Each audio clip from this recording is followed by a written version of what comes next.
fasting in general. Yep. And then fasting with training are two very big topics. Let's start with fasting just in general. Yep.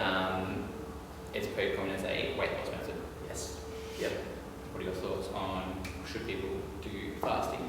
To me, fasting is just a fancy word for calorie deficit. So, by the means of fasting, you're gonna have a shorter window of eating. So, say you might, in a normal day for me, I'll wake up at 6 o'clock, go to bed at 10 o'clock. For me, I don't fast, I can eat through that whole window. So, pretty big. What's that for? 16 hours? Quick math. 16 hours for me, technically, that I can eat. Yeah. Whereas if you have someone who's fasting, they might fast from 8 o'clock, 8 p.m. till 10 a.m. So then their window has now become 10 hours.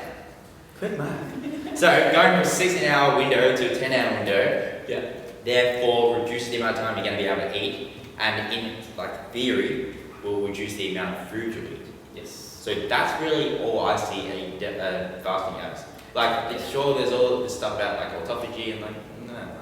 But to me, it's just a fancy way of saying calorie deficit. It's a facade for like keto, like all those other ones, like the five food diet, shit like that. Yeah. Carnivore diet, same thing. All it's basically trying to say is calorie deficit. Yes. That's how they work. They don't work because they're like this miracle diet. They work because they're making you eat less.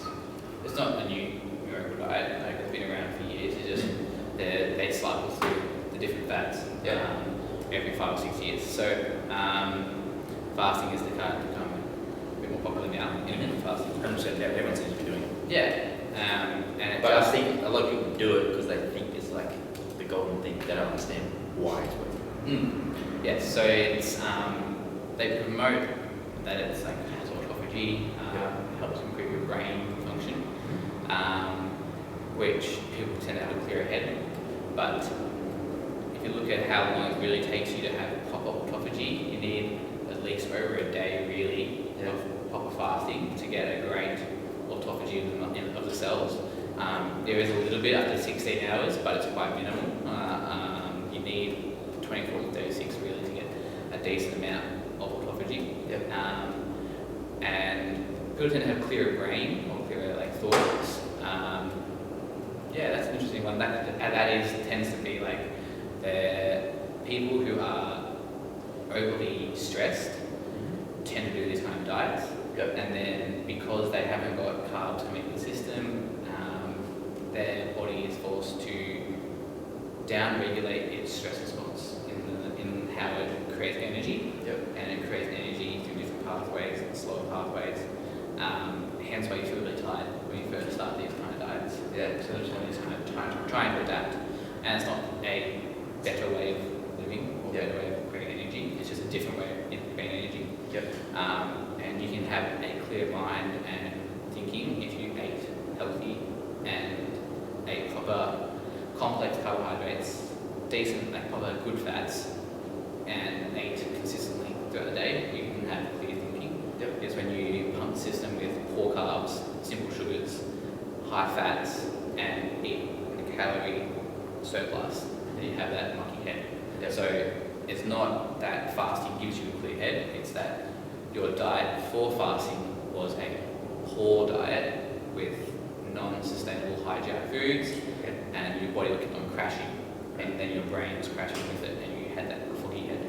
So the clear head thing, I think, is just purely a reflection of the poor diet you had before the fasting. And because you're not having it during those 8 to 12-hour windows, you have a clear head. See, I'm not don't do it, but if you're trying to lose weight and you want to try and eat less, maybe pushing your first meal back a few hours is going to help you there.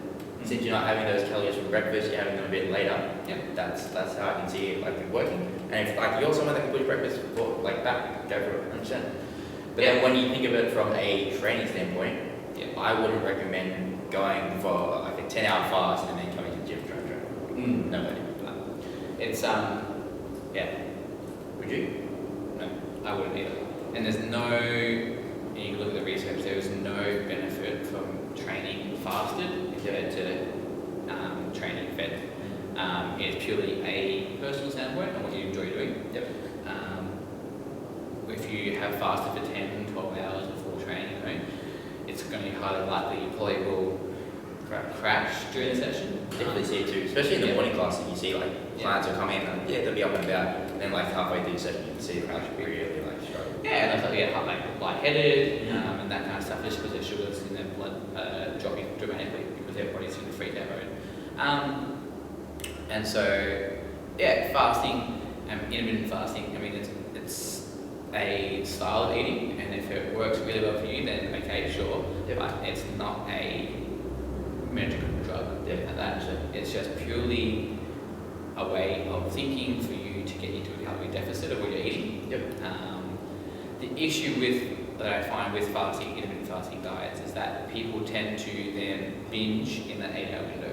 So because they haven't eaten for 12 hours, they're really hungry.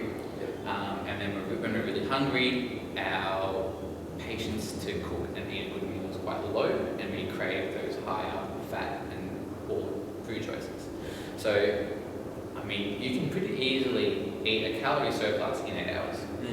I know, like when I haven't eaten for a while, I'm like craving everything, like KFC, ice cream. I'm literally thinking about what I'm gonna eat once, and I can and it's never like healthy stuff. I'm like, oh, can't wait to get salad, chicken. I don't hear anyone say that. No, never. It's always something calorie dense as. Yeah. So like intermittent fasting, when you hit that 12-hour block, you're starving. You're not in a great headspace to want to eat a really healthy meal. It's like I was speaking before about like the high stress, how that affects your food choices. Yeah, your body is like thinking it's starving and it wants food quick and energy quick. And so then what's the point of intermittent fasting if then you go and binge for 8 hours, eat a calorie surplus anyway?